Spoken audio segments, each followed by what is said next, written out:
At Brand Secrets and Strategies, you learn how to save valuable time and money, where you learn strategies to get your products on more store shelves and into the hands of more shoppers, empowering brands and raising the bar. So everyone, thank you for being here today. I appreciate that. As usual, I mean, this has been a lot of fun putting together these webinars. And today we've got something that's really important to share with you, helping you develop the strategies or think about different ways to help keep your business afloat and help you take advantage of incremental opportunities. So with that said, thinking beyond equity and alternative funding solutions that will help you weather the storm. And Jessica's the perfect person to help with this conversation. Well, before we get started, I'd like to thank the people that are helping to support this. ECRM, Range Me, Whole Foods Magazine, Social Nature, C-Suite Network, C-Suite Radio, Bricktown Group, Promo Mash, Phil Limpert, the Supermarket Guru, Big Orange Productions, Summit Sales Consulting, Food Business Success, Base Camp, Plant-Based Solutions, 4 Points, Green Capital, Circle Partners, and Forest Brands. And again, thank you so much for them being here. Do me a favor and make sure you reach out to them and support them and let them know that you appreciate this. Couldn't do it without them. And when I say the way they're supporting me is just helping me make this available to you by promoting it and sharing it with their audiences. So why are we here? My mission is to make our healthy way of life more accessible by helping you get your products onto more store shelves and into the hands of more shoppers.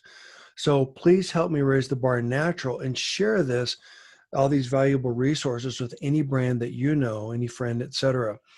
And as a part of this, I leaned in after Expo West was canceled and started doing these to help you grow and scale your brand. So let me know what keeps you up at night. What are those bottlenecks you'd like to see solved? And I will do my best to either put them on the podcast, on the YouTube channel, or put them on this webinar. And this is actually one of the topics that people have been asking me: how do you grow and scale and fund your brand in unique times?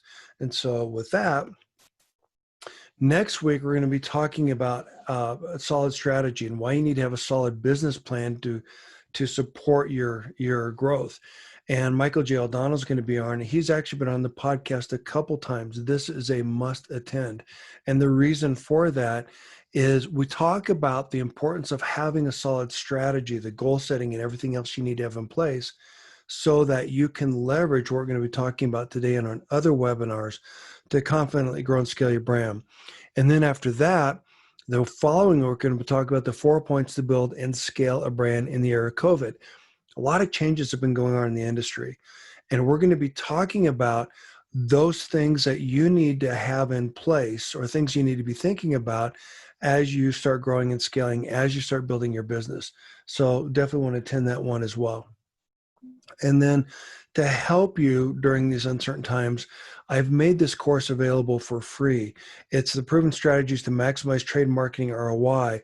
If you use the code Trade Essentials, then instead of $297, it'll be free. And this is part of the way I'm giving back, helping you give you the framework to help you grow and scale. And what we're going to be talking about today, you can leverage those extra funds, those extra dollars, to take advantage of or maximize your trade promotion strategy. So with that, let me stop sharing and let me introduce you to Jessica. So Jessica, one second. Okay. So Jessica, thanks for coming on today. I appreciate your being here. Could you start by telling us a little bit about yourself and your journey to where you're at today? Yeah, first and foremost, thanks for having me, Dan. Really appreciate it. I can't hear you. Oh, can you hear me now? Yeah, that's perfect. Thanks. Okay, great. So thank you for having me, first and foremost. I appreciate it. Yeah, so my name's Jessica. I am with Dwight Funding. Dwight Funding provides working capital solutions, all in the form of a revolving line of credit, lending on AR, and lending on inventory, but we do so primarily to growing consumer product brands. So we understand the space very well, understand the needs of a growing brand in this space very well. And we really make it a point to immerse ourselves in one, the community, but also just have a general understanding, or really actually an in-depth understanding of the various funding solutions out there. As our funding provides a solution for very specific needs, there's a lot of other financial products available to brands as they scale that might be a better fit or might cater to a specific cash crunch that a company is experiencing. So while we love to work with businesses in this space and help them fund their working capital needs as they scale, we try to take a more consultative approach to helping brands find the best solution for them, whether that's us or whether that's another product, and really educate founders and financial teams to figure out what the best solution for them is as they scale. Perfect. Yes, I'll stop there. No, that's actually a good start. I mean, and so why does this matter? So one of the things we've talked about last week, or a couple of weeks ago, we had Stu on Green Circle Capital, and we've had other people on that have talked about the importance of having enough money to grow and scale your brand. What's unique about this particular topic is that those are things you need to be thinking about long in advance. You can't just call up a VC or an investor and then get the money right away.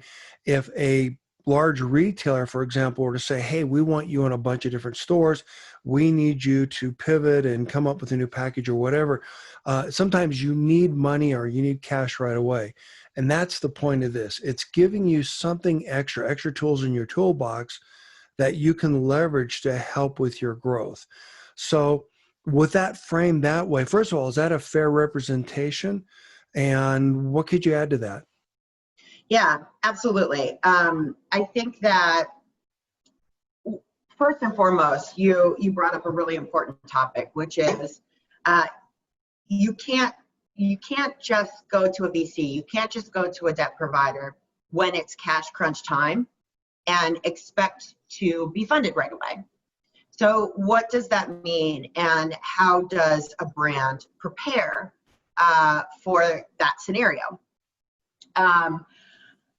I would say one of the most important things is initially many brands focus on top line growth, which is very important, right? Everybody wants to grow.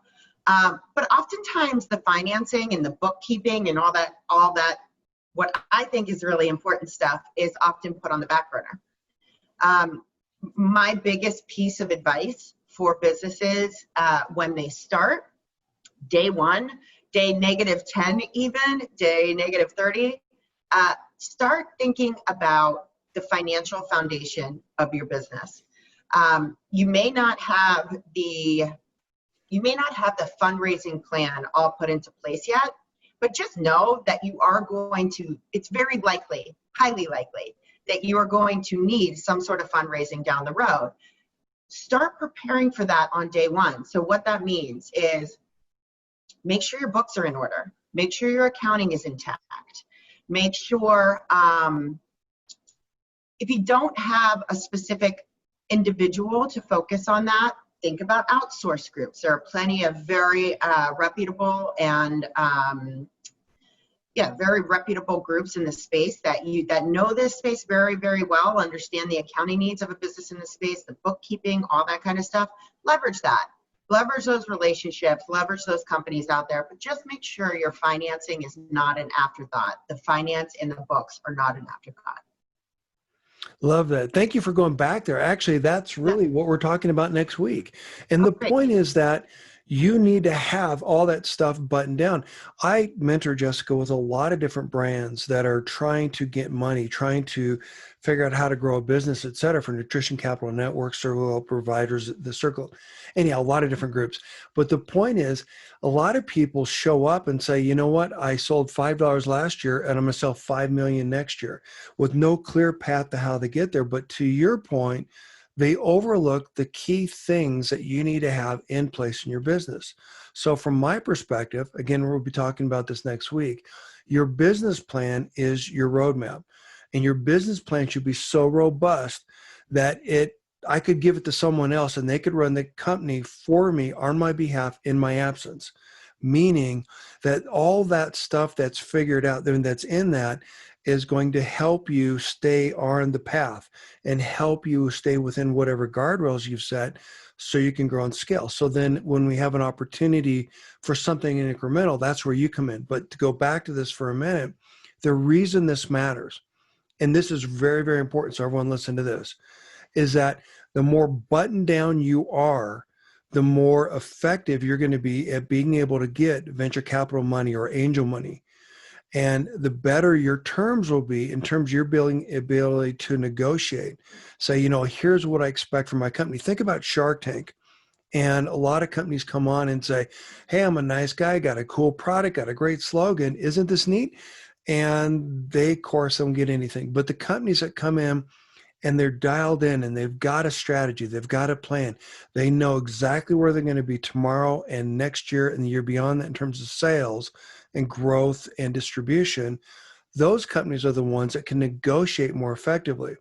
And that all comes back to how buttoned down are you? So thank you for sharing it. That's why you've got to know your finances. It's why you've got to have your bookkeeping. Oh, and by the way, before you talk to an expert like Jessica, you need to have answers to those questions because she's going to ask them. So does that help frame that? Does that sound good? Absolutely. Absolutely. Very, very well said. Yeah, and I think that, another tool in that tool belt, and, that's a good segue to the general discussion today, is understanding the various funding options out there, depending on the stage of your business, what your cash need is, and what your go forward plan is. So, Dan mentioned VC, et cetera, and equity. Equity has been a major source of funding in this space for a long time, and it is it's a necessary form of funding, right? And a good source of funding that can really help you catapult your growth. And bringing this back to Finance 101, that is what equity funding should be used for. Any sort of need that's going to give your business a long-term ROI, equity funding is the right capital for that. It matches the time frame of when you're going to see that ROI with the time frame of your payback to your investors, which is in the form of a liquidity event or a sale. However, that's not, one, it's an expensive form of capital because what seems to be a small dollar amount today can turn into a large dollar amount that is going to be paid out in the future. But it may not be necessarily the right fit given what that cash crunch need is. So debt is not at all a replacement for equity, but a really good supplement to that growth capital. So those expensive dollars aren't being used up too quickly and aren't being used on inventory build for inventory that's going to sit on a shelf. You want to use that equity capital for brand building, market spend, headcount, anything that's going to increase that long-term ROI for your business. And then for other more short-term funding needs, debt can be a really good solution. To take that thought even further, under the debt umbrella, there are a number of debt products that fit for very specific cash needs. So I'm sure as we continue the dialogue today, we'll talk a little bit about some of the specific products and what the specific need is that those products will best help you with. Thanks, I appreciate that. So back up a little bit, just so everyone's clear. Equity means you're giving away a chunk of your business to someone else. You're saying and you think of everything as a scale. So I'm going to give you a chunk of my business and you're going to give me a bunch of cash. And with that cash, I'm going to help run my business. So equity. And then debt financing, you think about your balance sheet and you think about how much, what are your account payables, et cetera. So that's how that fits in. But the reason this matters is as you're trying to grow your brand, and like Jessica said, and thank you for pointing this out, is that growing and scaling a brand with debt equity using your credit card is the worst example. That is extremely expensive because of what it requires and how it limits your ability down the road. We'll talk about that in a minute as well, I'm sure. But equity is the best way to fuel your overall brand, your overall, I like the way you put that. It's the, to say, the foundation of what you need to be able to grow and scale your brand. One of the things that Stu and I talked about is how, as an equity type investor, how he would either sell the brand or actually buy the brand, become an investor in the brand as a partner. And so that's critically important because you want to align with a company that understands your customer, your market, your segment, et cetera. This is why I invited Jessica on today, because this is something she helps with a different type of resource, a different set of tools. So Jessica, as we're talking about as a brand, let's say that I've got my first round of investment. And by the way, like we said, this is something that doesn't happen overnight. You've got to be vetted. You've got to have, you see people get a deal on Shark Tank.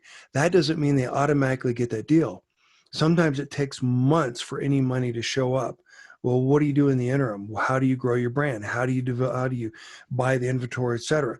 So you've got to plan for that ahead. So thank you for sharing that. So in your position, how do you help a brand? Let's say that I'm working with you. First of all, let's back up. What do I need to know? Why would I work with someone that offers services and tools like you now that we've talked about the equity piece? Sure. So my Dwight Funding's product, again, is an asset-based lending revolving line of credit. It is really there to support the company's working capital needs. Why does it exist? So a CPG brand has a heavy need for working capital. So why? One, is it always going to require inventory build? You have a tangible product that you are going to sell. You need to have that product manufactured before you can sell it. Oftentimes, your manufacturers are going to have terms where you might have to pay a certain amount up front, a certain amount upon delivery. But even when that inventory is delivered and you have paid 100% of the cost to acquire that inventory, it still hasn't been sold and it still hasn't been paid for by your customer. Now, brands that have had experience with many of the large distributors in the space, call it a UNFI, a KE, it takes time to get paid for the inventory even once it has been sold. So now you have a cash outlay to purchase the inventory needed to sell. You then have to sell that inventory. And then once that inventory is sold, you're not paid for 30, 60, 90 days. So how do you fund your operations in that time period, from the point you put money out to the point you actually get paid for that product? My product is a very good solution for that. So we basically lend a percentage on whatever inventory you have on hand and a percentage of whatever AR you have. And we give you that money up front. And then when you're paid for when you're paid on that AR, when you're paid for your sale, you pay that line down, that balance is paid down automatically. So it's a really good product for that particular need. There are other products out there. So what you could say, an easier way to think about that is smoothing out your cash flows, smoothing out your cash so that you're not having a large outlay of cash, your bank account's low, and then you get a bunch of money in 90 days and your bank account's high again. This just really smooths out that cash outlay for you so that you can manage your operations in the meantime.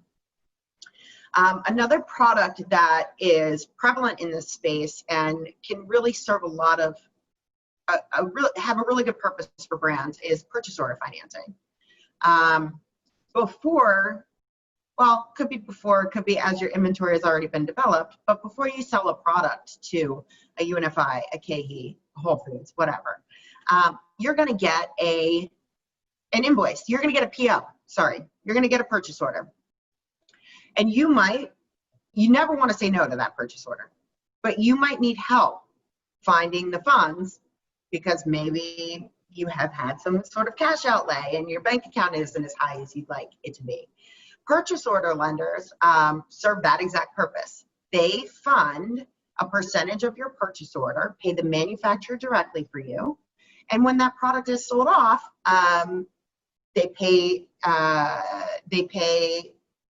the purchase order lender, and then the purchase order lender flows through any additional funds into the business. But what it does is it enables you to say yes to that order versus having a tight cash position, having to say no, and maybe not getting another purchase order from that customer again. So there's a lot of opportunity costs that you are avoiding there. And then there are other products for earlier stage businesses, such as cash flow and revenue-based products, where perhaps the business isn't quite, doesn't quite qualify yet for an asset-based revolving line of credit, but you need some funds.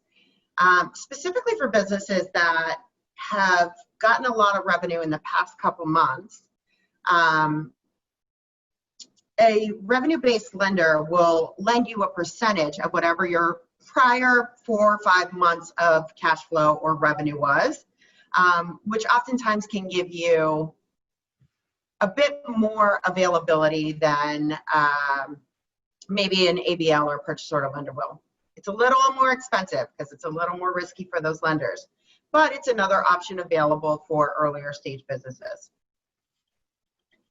So I probably just babbled too long. I'll let you take over. No, that's fine. I mean, let's back up a little bit. So I appreciate your sharing that because that's a lot of information. So Yeah. to go back a little bit, I've shared this story a couple times where I was going through Expo West, and a brand that I talked to on the podcast, actually, I asked how things were going, and she broke down in tears, and she said that they don't know when they're going to get paid from UNFI.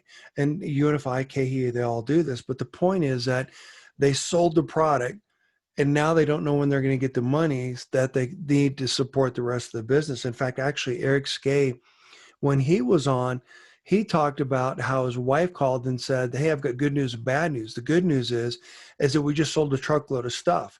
The bad news is that we just got a check for, it was like a $19,000 sale. And the bad news was that they got $12.34. So because of all the, anyhow, there's a lot to that. We could go spend a lot of time going into that. But the point is that if you're a brand and you're expecting $19,000 and you get $12.34, oops, now what? And Right. yeah, so that's why this is so important. So that's inventory. So let's talk a little bit more about inventory. So inventory, just to make sure I understand, make sure that we're being clear with everyone else. If I'm a brand and I have an opportunity to get incremental distribution or incremental stores, etc., we're talking about inventory as a product. I mean, as part of what I'm doing. So how do I approach you? How do I come to you? When does it make sense for me to come to you to focus on that specific product? Yeah. So good question. So here's what I'll say.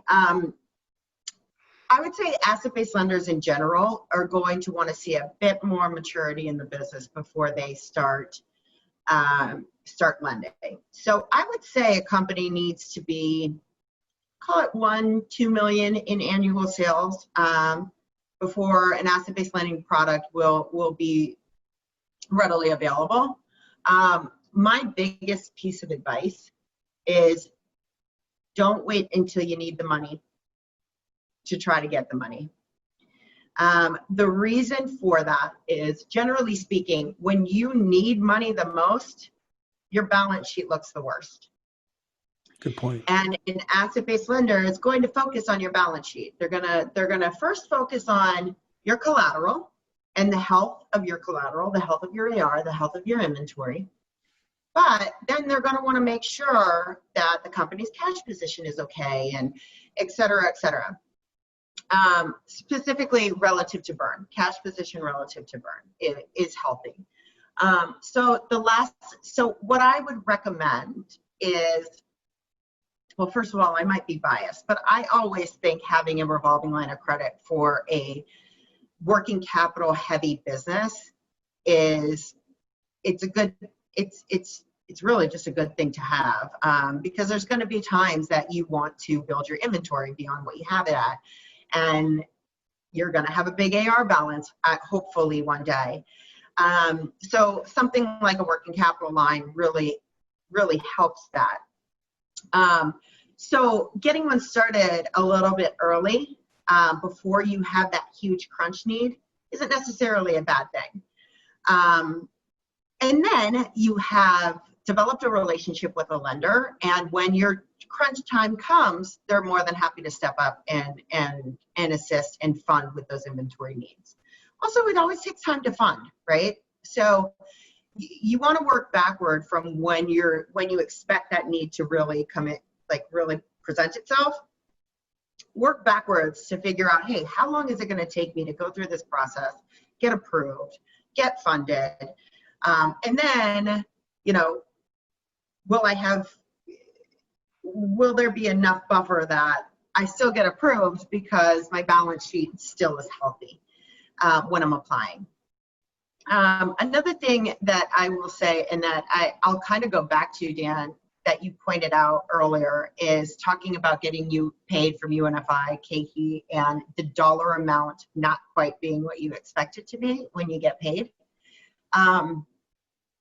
A big piece of advice that I very often give to brands is, at an early stage, it is really important to surround yourself with friendly capital providers, and capital providers that really understand the space that you play in.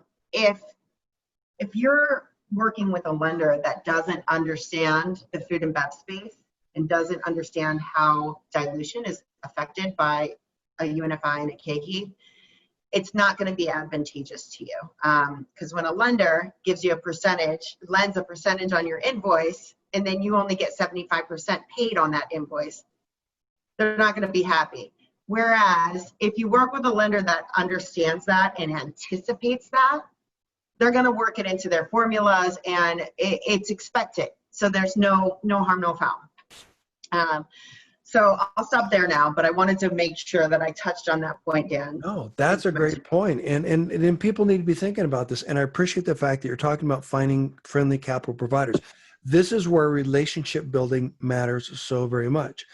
I used to, years ago, dating myself, would help people understand how to develop a credit rating, et cetera. Used to work for Standard & Poor's, et cetera. And it was about helping brands at a very early stage understand why that matters. And I would say, for example, go out and get a credit card, a store credit card, and buy something, a pair of shoes. It doesn't matter, but buy something and then don't pay it back right away. Make a couple payments to establish yourself as being a credible risk to that particular company. And a lot of people would say, but wait a minute, hold on, I can pay cash for it. I said, that's not the point. There's credit worthiness, and then there's, God, it's been a while since I've thought about this. So there's the amount of credit you have, and there's credit worthiness that goes into that.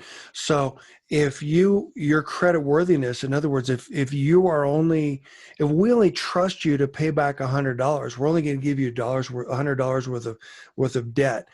And you want to slowly build that up over time, like you said, love how you put that, so very relevant. You need to do that when you're in a good position, so that when you're not in a good position, you've got that fallback. And so as you're developing that relationship with yourself and the lender, and you're proving your credit worthiness, that's where what Jessica's talking helps even more. So Jessica, if I'm a brand, can I start developing that with you? Or is that something that you recommend brands do outside of you before they come to you, if that makes sense? Yeah. So here's what I would say. Look, we may not be able to start a lending relationship at much earlier than that 1-2 million in sales mark. Okay. But getting to know founders and getting to know brands and seeing their progress pre-million in sales, pre-2 million in sales, all the way up leading to that point, absolutely is encouraged. Knowing first of all, rapport matters so much. And, I think that we are all very lucky that we are in the space that we're in, because our space it's a small community and it's incredibly friendly, including, a lot of the lenders out there. And believe it or not, there's a whole big bad world out there of lenders. They're not always friendly, and they're not, so I think it's really important to leverage the ability to build a relationship, because everybody's so accessible in this space. I can tell you, if I know a founder and I have seen their progress and I've been excited about their growth from day 1 or day 10 or whatever, I'm going to be excited to work with them when they get to the point that I can. So I absolutely think it's important to start building a relationship, but not just for us, for the brand as well and for the founders as well, because the more conversations you have with me, the more you'll know whether or not you want to work with me. And you want to find that capital, you want to find that right fit. Specifically when you're scaling, you want to be surrounded by people that are excited about what you're doing. Well, and thank you for sharing that, because that is so important. Actually, that's one of the key things that we talk about a lot on this, is that getting money from an ATM machine that's cold and hard, it's cold and plastic or whatever, they're just going to expect their money back right away. But if you're working with someone like Jessica, who might have a Rolodex, who might be able to help you, guide you, give you some information, understand more about the consumer that you're supporting, that helps. And then again, the relationship is so very important. So thank you for sharing that. So that deals with inventory. And inventory is, I have a customer that wants to buy their product and I'm funding my inventory, so I've got enough on hand to be able to support everyday sales, et cetera. So the second thing you talked about was purchase order. So purchase orders, when someone comes to you and says, I want to buy stuff that you don't have in your warehouse. So purchase order being different in that now you as a brand need to go out and fill that purchase order. So how do you work with me as a brand that has a PO, a purchase order, so that I can fulfill that? Can you explain a little bit more about that part of the relationship? What do I need to be? What size, et cetera? And by the way, keep going. Remember that this keeps going back to what we talked about earlier, where you've got to have all your ducks in a row. This is part of your business plan, et cetera. But so I've got a PO. When do I come to you? How do you help me out? Yeah. So I'll say that this goes back to what I was saying initially, where, Dwight Funding, as a team, we try to take a consultative approach, and we can't do it all, right? So Right. We're actually not a purchase order lender. So if somebody comes to me for a purchase order lender, I will connect them with the groups that focus on that specific product. Okay. So purchase order lending, there's a bit more risk to it. However, there are purchase order lenders that can fund purchase orders far sooner than I could do a revolving line of credit. Because if you have a promise to purchase from a UNFI, a KeHE, or any retailer for that matter,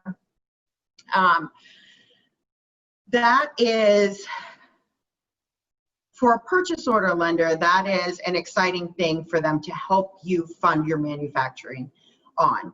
Now, with that said, it's a bit pricier because there's an added level of risk to purchase order funding, and that is production risk.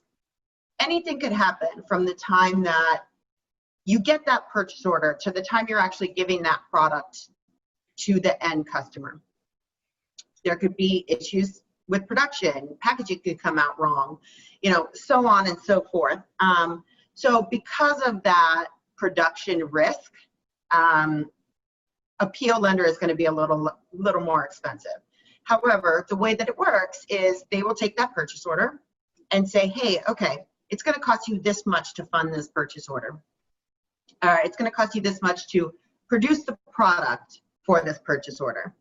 We will pay your manufacturer up front. They will do the manufacturing process. You'll sell that product to X customer, and when X customer pays, we will recoup the funds that we lent you, and you will get the remaining balance. So it helps for a very short-term funding need. It's a great product though, because you don't, again, it can help an earlier stage business where you may not have that asset-based lender, full-rounded product and relationship lender, but you need help quickly, and you don't want to say no to that order because there is opportunity cost to saying no. You might not get another order.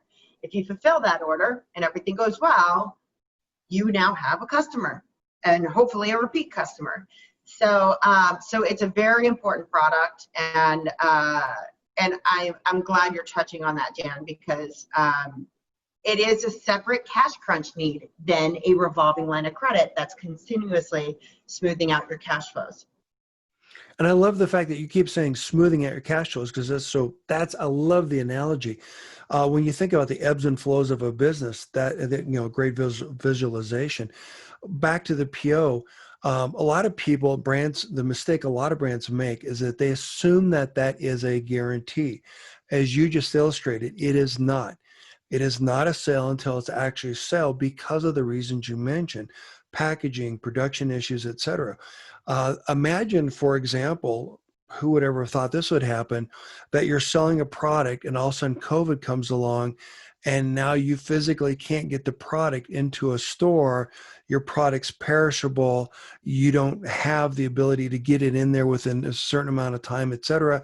Think about all the things that could happen, thus the risk. And by the way, on that note, when you think about the risk, this is what all debt is, all financing is. This is what your business is, the value of your business. If you can go to any lender, whether it be an equity lender or a debt lender, and reduce the amount of risk, thus the business plan, the more solid you are in terms of a business, the better the foundation that you build on, that reduces the risk to them. So if you want to put yourself in the best position possible, you need to be thinking about, how do I reduce the risk as much as possible to whomever I'm talking to, so that I can get the incremental funds, so that I can leverage that relationship to get money when I need money. Your thoughts? Yeah. No, I absolutely agree with everything you're saying. I mean, I can't harp on it enough. Having that plan in place and not putting the things that are going to matter down the road on the back burner for now because they don't matter yet. It's setting yourself up for failure. It is. It is.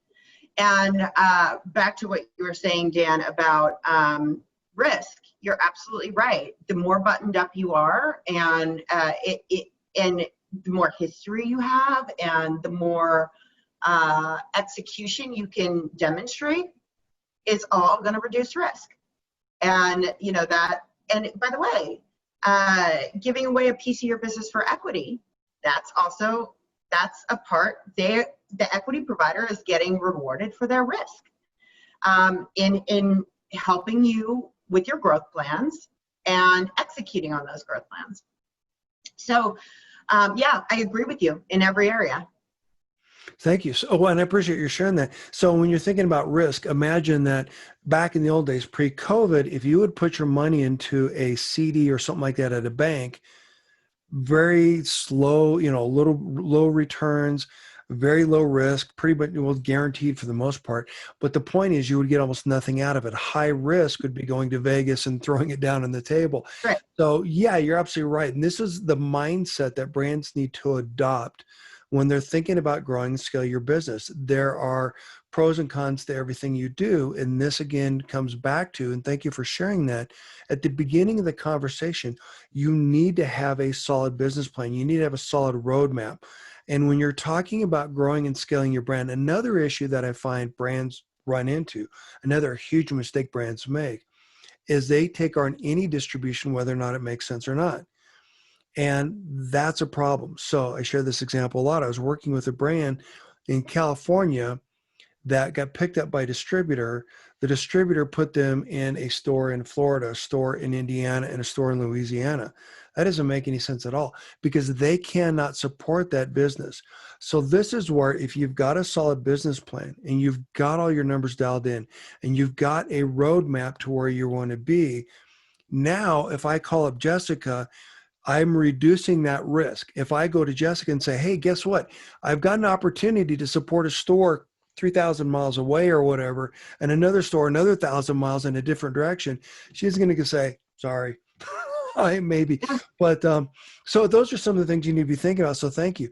So anything else about purchase order, or do you want to jump into revenue based? Yeah, we can jump into revenue based. Okay, so what is that? Why does it matter? Why do I care? How do I use it? If I'm a brand, when would I start thinking about that? At what point would it make sense? And how does it impact what I'm doing? Yeah. So there are some revenue-based products out there that are, I like to think of them as a solution for earlier stage brands that might not be able to find debt from a more traditional source. The reason I say that is it's expensive debt. It'll still be less expensive than equity in the long run, assuming plans go as growth goes as planned. But it is a solution. It is a solution. And basically the way that it works is rather than a group like mine that might want to see historical 12 months of historical, P&L and balance sheet. We want to see your growth, how you've grown, your growth path forward. These revenue-based lenders will say, okay, maybe you launched in January, but over the past, 7 months now, I can't believe how quick this time is going. Over the past 7 months, you guys have demonstrated huge revenue growth. So we're going to take the past 4 months, average out your past 4 months of revenue and give you X times that average revenue as funding. So it's also a very quick source of capital. Now, again, it's going to be expensive, but those kind of lenders tend to work pretty quickly.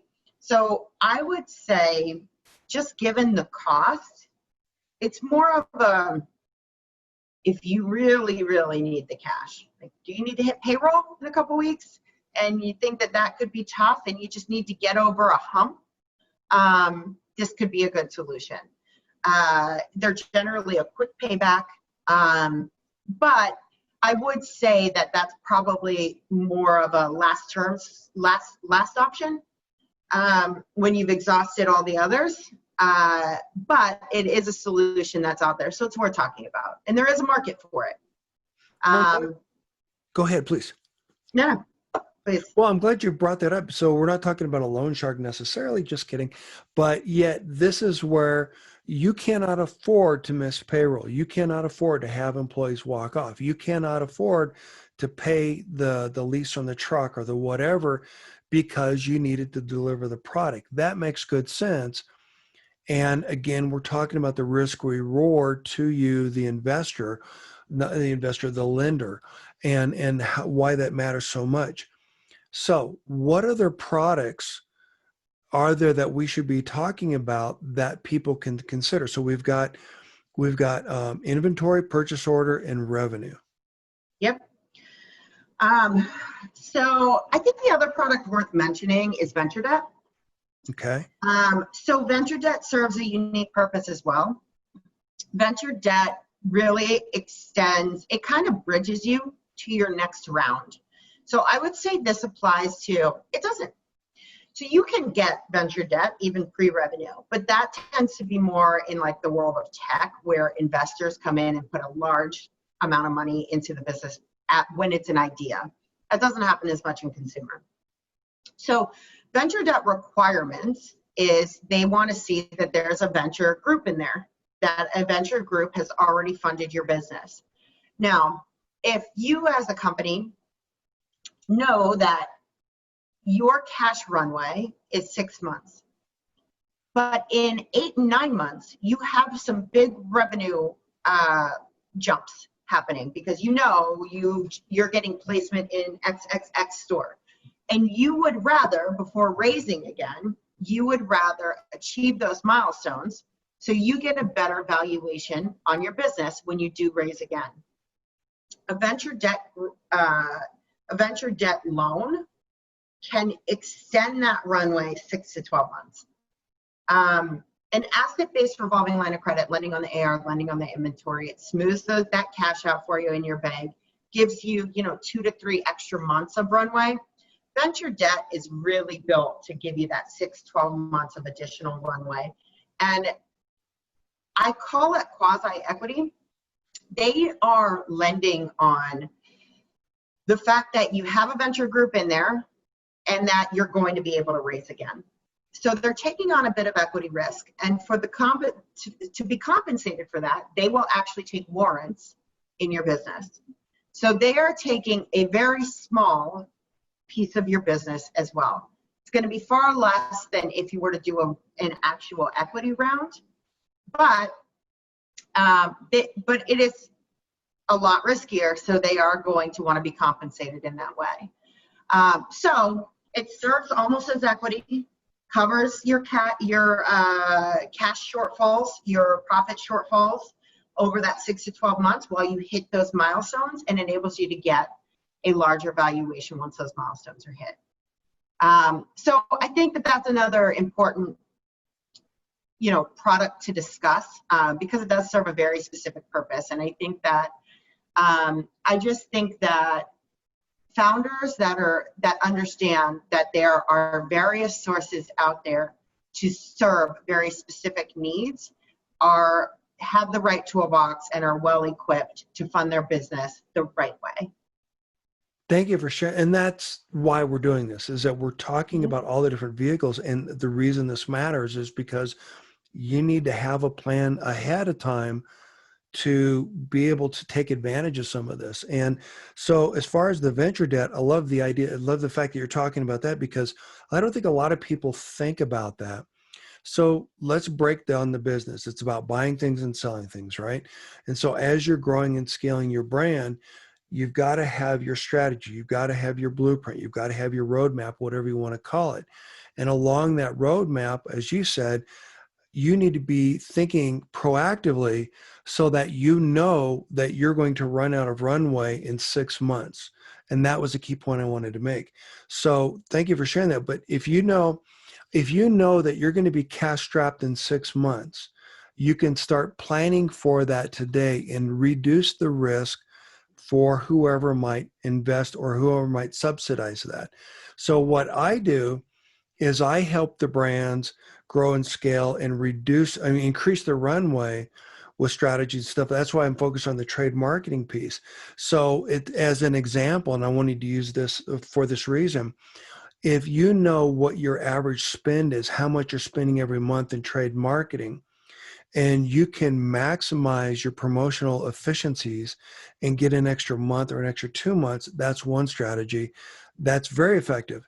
But even with that, I should say, you still need to know at what point are you going to be in a position where you need more money to fund growth. And this goes back to where we started, but you've got to have a solid business plan in place.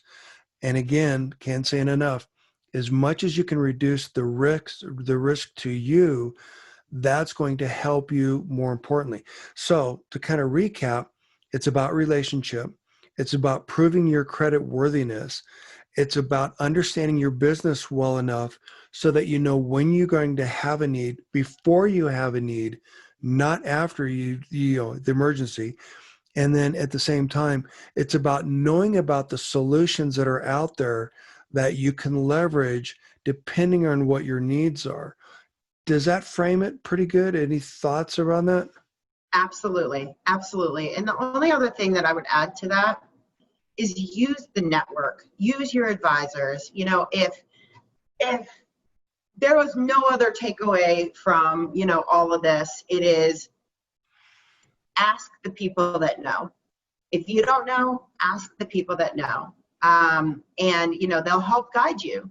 And as we discussed, Dan, earlier, this is a small and friendly community. People want to help.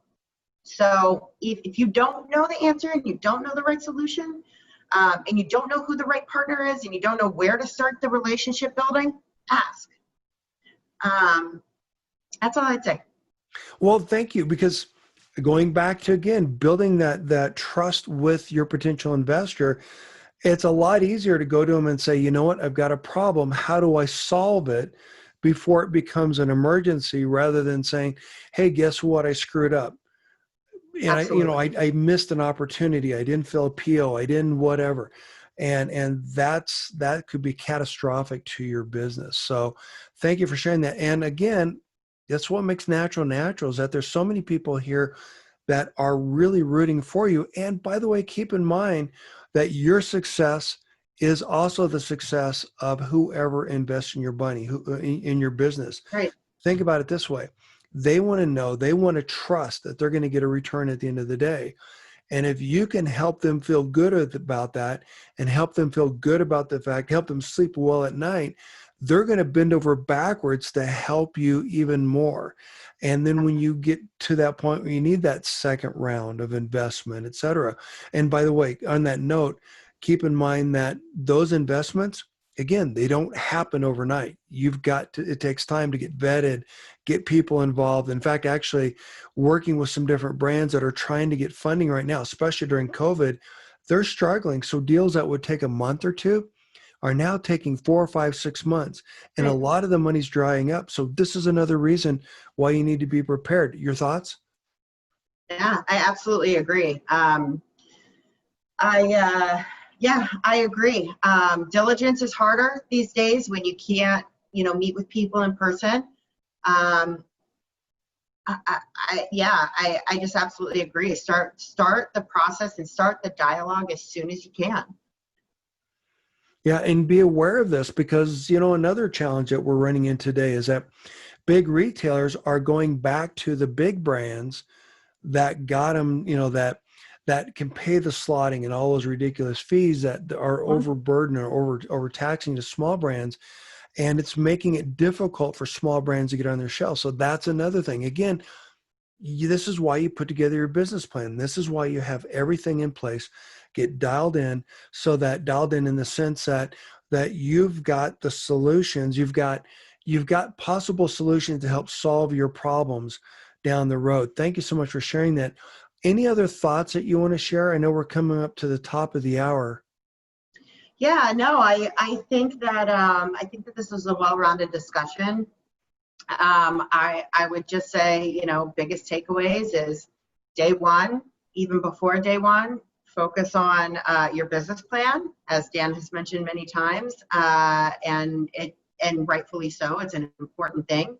Just because financing or the accounting or the books may not be hugely important today, start it as if it's the most important thing day one.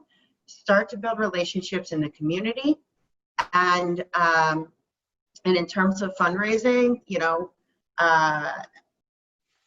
figure out what your real need is, find the solution that caters to that need, and then find the right partner to help you fund that need. And and that's it. Thank you for sharing that. Are there any questions that anyone wants to ask? Because we've got a couple questions. So Janice asked, will this be recorded? Yes. I mean, it is recorded. Will this be available again? Yes, it will be available. I did not record it in the cloud, so I need to convert it to a video and then put it on YouTube. And because of this topic being so important, so valuable, I will be stripping off the audio and putting it on the podcast. Not this coming week, but the week after. So you can look forward to it there. And then, of course, the video will be out and you'll be able to see Jessica's smiling face and get to know us a little bit better. So how should a company prepare for the debt process? That's asked by Tom. Tom, great question. Again, I think first and foremost, I think it's important to identify what your specific debt need is. Then find the lenders that provide those specific debt needs, cater to those specific needs, and then start having conversations. Start talking to each one of them, figuring out who's a good fit, who who you think you can have the best relationship with and who's going to serve the best value to the business as it continues to scale, even above and beyond that capital, right? And then just, again, make sure the books are in order. Make sure the P&L and balance sheet is accurate. Make sure you have, if it's an inventory need, that you have inventory controls in place, that the AR is up to date as much as it can be, things like that. And lean on your advisors as well. Like, say, hey, I'm thinking about going through a debt process. Do you think my books are in order? What do you think I can do to make it a little bit better, or whatever the case? So I would say build the relationship. First of all, figure out what your need is. Make sure you're finding the debt partner that caters to that need. Build relationships, determine the best partner, and then make sure your books are in order. Well said. Thank you. And that's why please reach out to us if you've got a question. So Deborah says, remember to connect with your small business development center.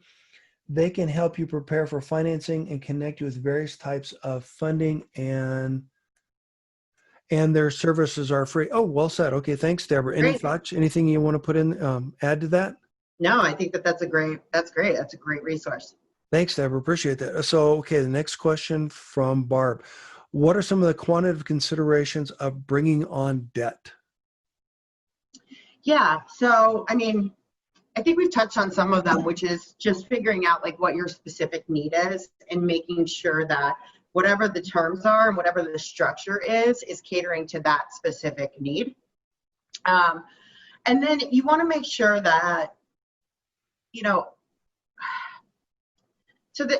don't know if I would call this quantitative, but it's a part of the structure, so it matters. You want to make sure that you're working with a flexible structure. And what I mean by that is you don't want too many financial covenants. You don't want too many quantitative check-ins with your business or with your lender. A lot of lenders out there put financial covenants in place that are based off your projections. So they'll say, okay, your projections say that you're going to hit this revenue threshold by Q3. And then if you don't hit that revenue threshold by Q3, you might be in trouble with your lender. I know I work with enough growing brands to know that projections are not always hit. So if you can avoid things like that, avoid it, because there's no reason for friction down the road. We all know that. And I think that's also brings us back to working with a partner that understands your stage and understands your space. Because a partner that understands those things knows that projections aren't always hit. And you just don't want to have that friction down the road at the time you might need it most. You might need that lending most, and you don't want friction with your lender then. So just try to make sure those financial check-ins are light or not there at all. Well, and this is where you can actually help negotiate by having a solid business plan, all that other stuff, right, and help them remove some of those guardrails, because this is one time where breaking the rules can get you in a lot of trouble. So thank you for sharing that. So, sure. Okay, so just a minute. So what advice can you give a company considering the debt process? Yeah, so similar to the first question asked, books in order, understand what your need actually is to find the product that caters to that need, and then find the partner that is the best personality fit and the best, most flexible, friendly capital for you.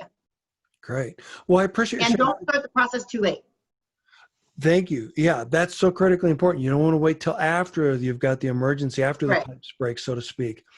Thank you so much for coming on. Can you tell us a little bit about Dwight Lending, and then how do we get a hold of you, and what unique special or whatever that we need to know when we're thinking about why we should call you, or how do we connect with you? What's the best way to work with you? Yeah, so you can certainly reach me on LinkedIn. You can, by all means, there's a contact us section on our website as well. I'm more than happy to have conversations, whether it's about our product or whether it's about, what other funding solutions are out there. as mentioned before, we fall into the asset-based lending revolving line of credit category. So we are lending on AR, lending on inventory. With that said, we try to be the best funding partner we can be to the businesses that we work with. Relationship is very important to us, as it should be to you guys. So, we like to add a lot of value outside of just that AR and inventory lending. However, that's our main product. And anytime your AR is starting to get high and you don't want to wait for those payments, our solution is probably a good solution to consider. Or if you need help on the inventory side, or whatever the case may be. And so to go one step further, this is where a specialist matters.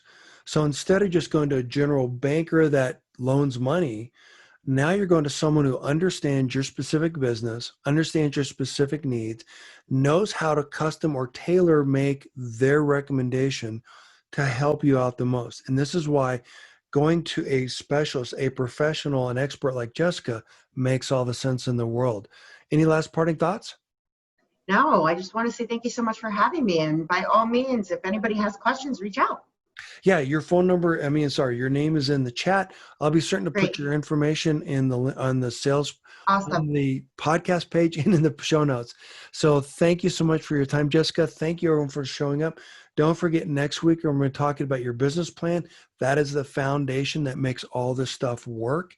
And remember, that's what helps reduce the risk when you're going to talk to someone like Jessica or any investor and any retailer, by the way, too. So thank you for your time. I appreciate it. And I look forward to our next conversation. Talk soon. Thanks again. Thank you. Bye.